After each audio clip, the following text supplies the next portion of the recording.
안녕하세요. 여러분들 잘 지내셨죠? 자, 이번 시간은 117페이지 부동산 거래 정보망인데요. 지정 취소 사유에 해당하는 것을 모두 고른 것을 했는데, 지정 취소 사유는 암기사항입니다. 제가 부운정 1회 이렇게 암기하라고 했죠. 거짓 부정한 방법으로 지정받은 경우 운영규정 위반, 정보 거짓 공개, 지정받은 날로부터 1년 이내에 정보망을 설치 운영하지 않는 경우입니다. 따라서 디귿 6개월 X입니다. 사망, 해산 등으로 정보망 설치 운영이 불가능한 경우 지정을 취소할 수 있습니다. 자, 그래서 15번의 답은 4번이 되겠죠. 디귿은 6개월이 아니고 1년 이내에 정보망을 설치 운영하지 않는 경우 지정을 취소할 수 있습니다. 자, 그 다음에 119페이지 17번 문제입니다. 가로 안에 들어가야 될 말인데요. 거래정보사업자 지정받으려면 5 빼기 2는 3이라고 했죠. 첫 번째 개업공개사 수가 500명, 개업공개사가 500명입니다. 5 빼기 2는 3이다. 2개 이상의 시도에서 각각 30명 이상 이용가입 신청을 해야 됩니다. 개업공개사가. 그 다음에 정보처리 기사, 기능사 아니라 기사 1명 이상, 공인중개사 1명 이상입니다. 답 4번이네요. 5 빼기 2는 3이다. 지정요건 기억하시기 바랍니다. 거래정보사업자 지정요건 시험에 잘 출제됩니다. 자, 다음은 20번 문제 보도록 하겠습니다. 20번 문제. 거래정보망에 관해서 옳은 것입니다. 1번. 거래정보사업자로 지정받기 위해서는 신청서를 제출하는 경우 자격증 원본을 첨부해야 된다 했는데 원본이 아니고 사본입니다. 사본 첨부하면 되겠습니다. 자, 그 다음에 2번에 지정 신청을 받은 날로부터 14일 이내가 아니라 30일 이내에 지정서를 교부합니다. 그래서 틀렸고 3번은 전속중개계약의 경우 의뢰인의 주소, 성명 등 인적사항에 관한 정보는 공개하면 안 됩니다. 네, 그래서 3번 틀렸고요. 4번은 거래정보사업자로 지정받은 법인이 해산하여 계속적 운영이 불가능한 경우 청문을 거치지 않고 지정을 취소할 수 있다. 그렇습니다. 청문이 들을 문인데 사망, 해산의 경우에는 개인 사망하는 거하고 법인 해산하고 똑같죠? 청문을 할 수가 없습니다. 안 해도 됩니다. 4번이 답이 되겠고요. 자, 그 다음에 5번. 거래정보사업자는 개업공개사로부터 의뢰받은 중개상호의 정보뿐만 아니라 의뢰인의 이익을 위해서 직접 조사한 정보도 공개할 수 있다. 안 됩니다. 개업공개사한테 의뢰받은 정보 외의 정보를 공개하면 지정을 취소할 수 있고 또한 1년 이하의 징역이나 1천만 원 이하의 벌금에 처합니다. 정보 거짓 공개하면 1년 이하의 징역이나 1천만 원 이하의 벌금을 병과하고요. 운영규정 위반하면 지정 취소할 수 있고 또한 500만 원 이하의 과태료를 병과할 수 있습니다. 자, 그 다음에 22번 보도록 하겠습니다. 22번. 긴급부터 해놨는데 기억에 자격증 등록증 반납은 7일 이내에 반납합니다.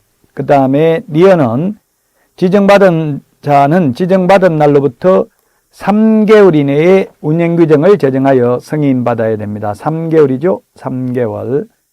그 다음에 디귿에 손해배상을 한 때는 15일 이내에 재보정 설정을 해야 됩니다. 15일.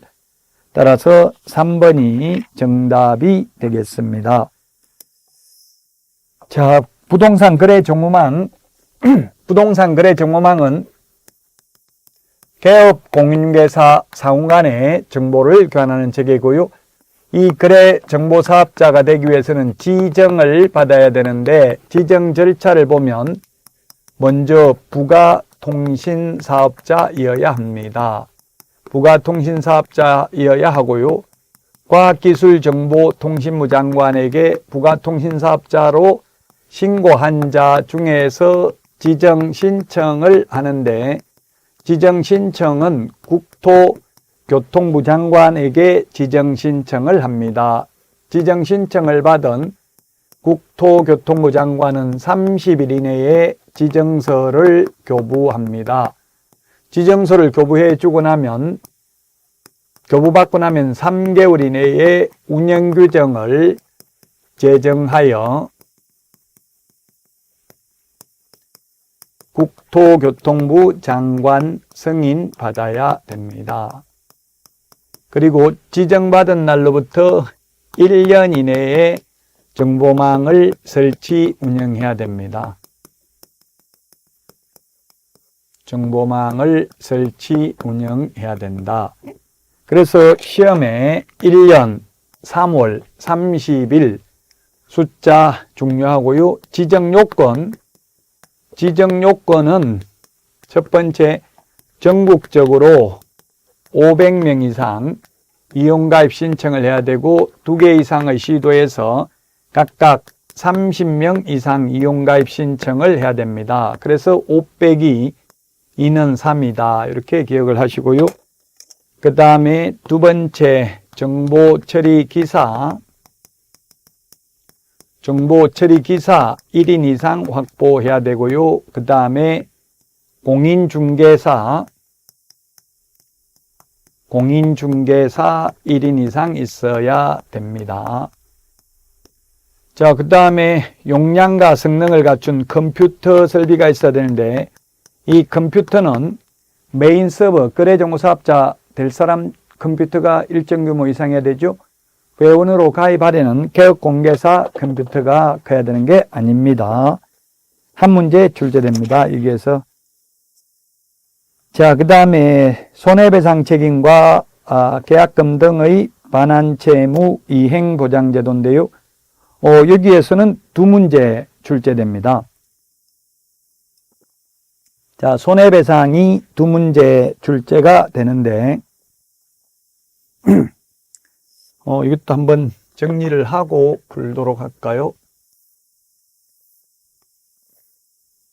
우리 공인중개사법의 주된 내용은 의뢰인에게 확인 설명을 해야 되고, 확인 설명을 소홀히 하거나 잘못해서 의뢰인에게 재산상 손해가 발생하면 그 손해를 배상해야 됩니다. 그래서 시험에 두 문제 정도 출제되는데, 손해배상 책임은 첫 번째 요건이 3가지가 있습니다.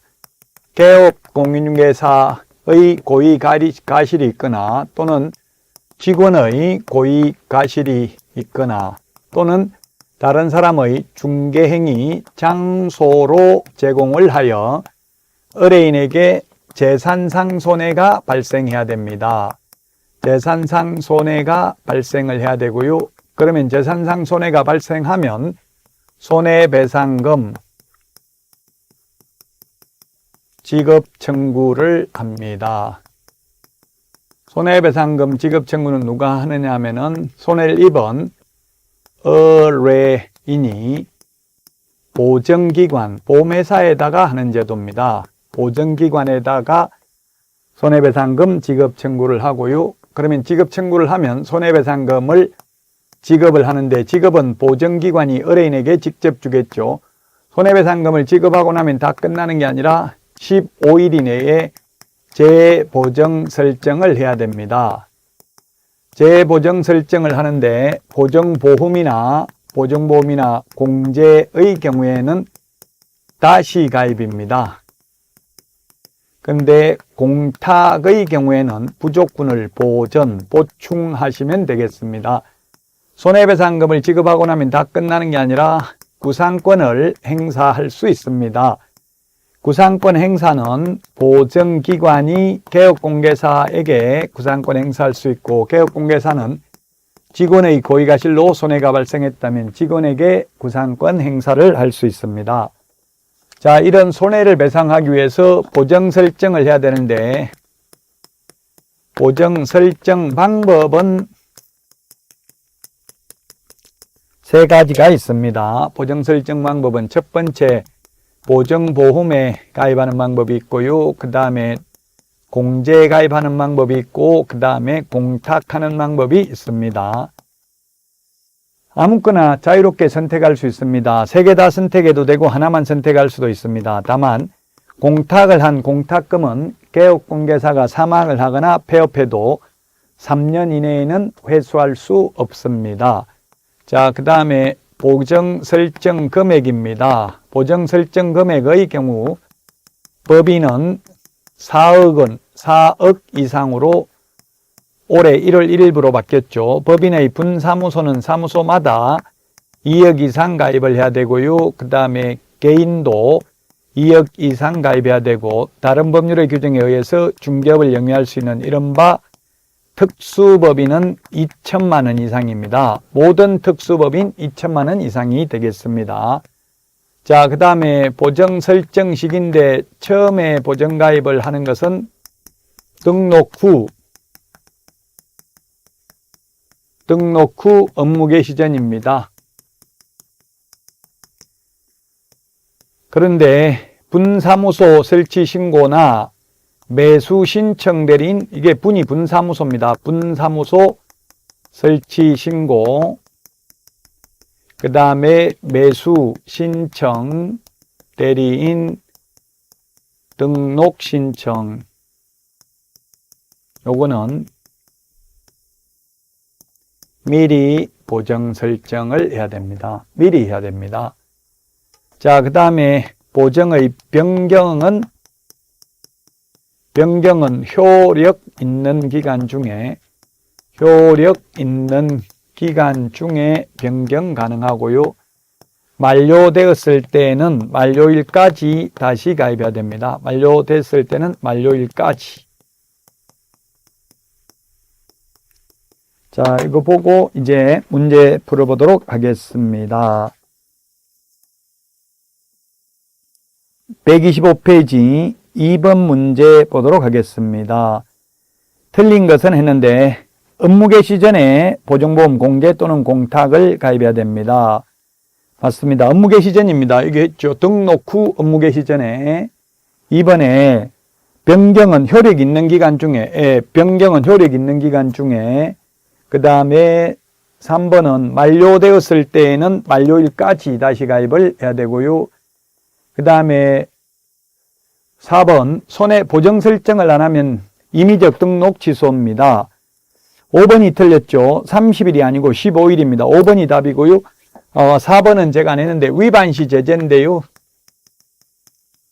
위반시 제재는 보정 미설정,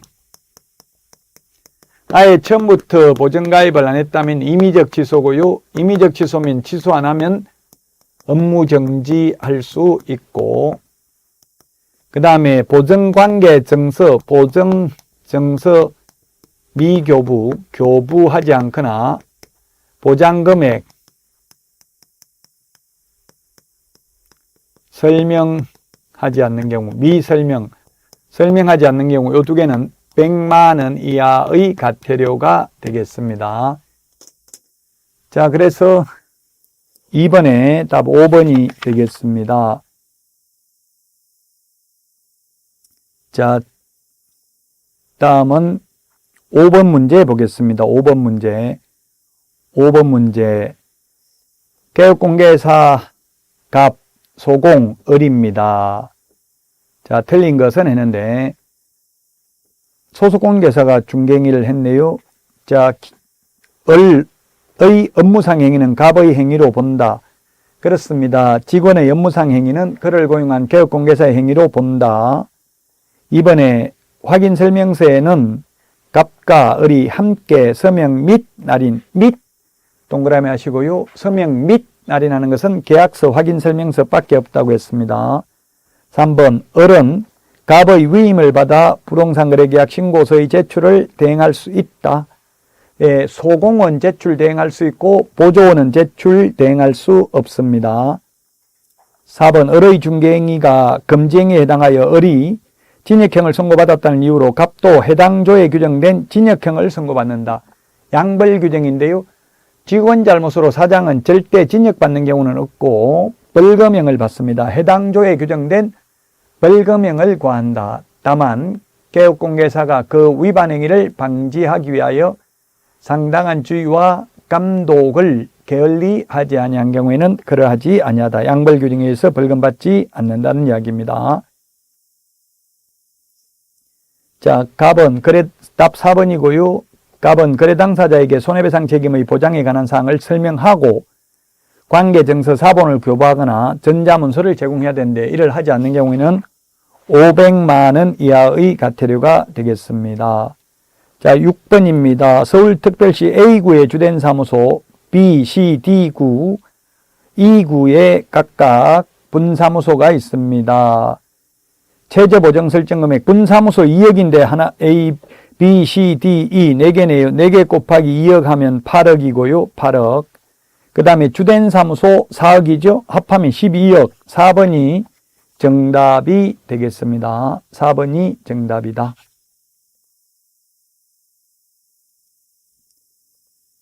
자, 그 다음에 9번 문제 보도록 하겠습니다. 9번.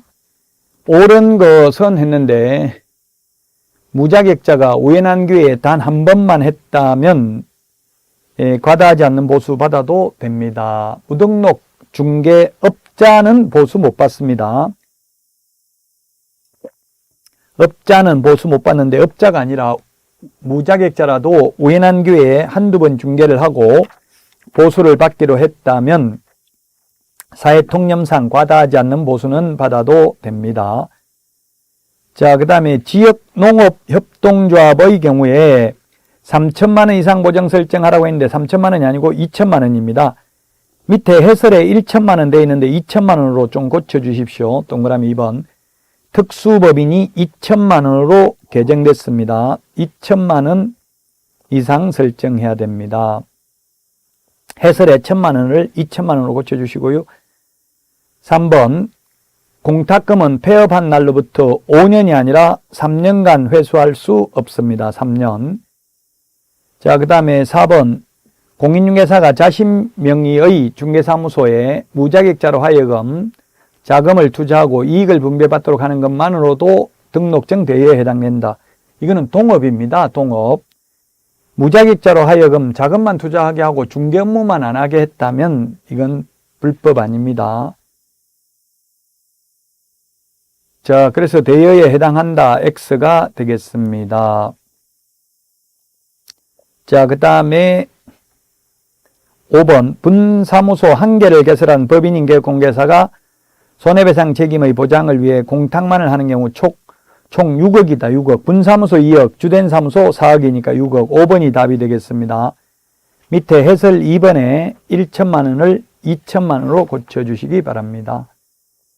자, 그 다음에 130페이지 수수료 납부 대상이 아닌 것은 했는데 답은 3번이죠. 소속공개사 고용신고할 때 수수료 내라는 말은 없습니다. 지자체 조례가 정하는 수수료 내는 거 암기를 해야만 되겠습니다. 자, 다음은 131페이지 계약금 등의 예치권고 제도입니다. 예치권고 제도. 틀린 것은 했는데 1번 개업공개사는 거래의 안전을 보장하기 위하여 필요하다고 인정하는 경우 계약금 등자 동그라미 등을 예치하도록 거래 당사자에게 권고할 수 있다. 계약금 등이란 계약금, 중도금, 잔금입니다. 그래서 2번도 맞고요. 3번은 보험업법에 따른 보험회사는 예치명의자가 될 수 있다. 예치명의자 7명이 있는데요. 7명. 개공은 신체보전 이렇게 암기하도록 하겠습니다. 개공은 신체보전.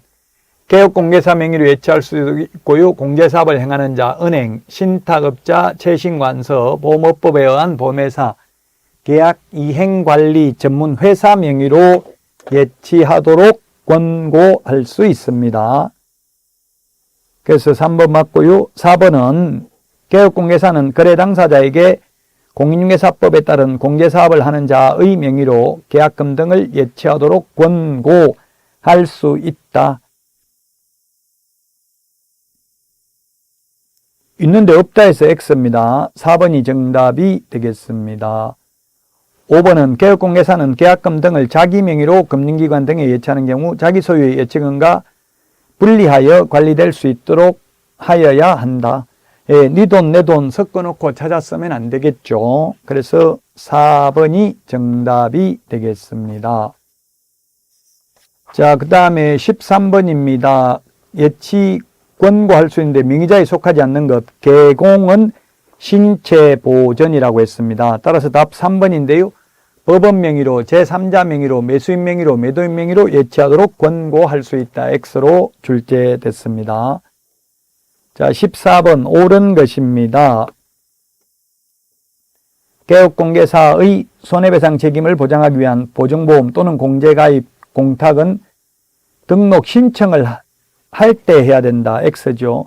등록 후 업무 개시 전입니다. 등록 후 업무 개시 전 무등록 중개업자는 보증가입이 안 됩니다.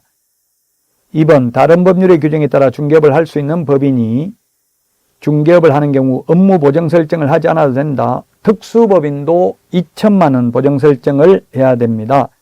2천만 원입니다. 여기도 해설에 1천만 원이 아니라 2천만 원이 되겠습니다. 다른 법률의 규정에 의해서 중개업을 할 수 있는 법인은 모두 이제 2천만 원으로 개정됐습니다. 2천만 원 이상 가입을 해야 되겠습니다. 자, 그 다음에 3번입니다. 3번. 공제에 가입한 개업공개사로서 보증기간이 만료되어 다시 보증 설정을 하고자 하는 자는 그 보증기간 만료 후 15일 이내, 만료되었을 때는 만료일까지 다시 가입을 해야 됩니다. 만료일까지. 그래서 X고요. 4번에 보증 설정을 하지 않고 업무를 하면 등록을 취소할 수 있고 취소 안 하면 업무정지할 수 있습니다. 4번이 정답이고요. 5번 보증보험으로 손해배상을 한 경우 개업공개사는 30일 이내에 보증보험에 다시 가입해야 된다. 15일 이내죠. 30일이 아니고 15일 이내에 재보정 설정을 해야 됩니다. 자, 이번 시간 손해배상 제인과 보정 설정에서 거의 두 문제 나오고요. 계약금 등의 예치 권고 제도는 한 문제, 한 3, 4년에 한 문제 정도 출제됩니다. 자, 여기까지 하고 쉬었다가 134페이지 중개 보수부터 하도록 하겠습니다.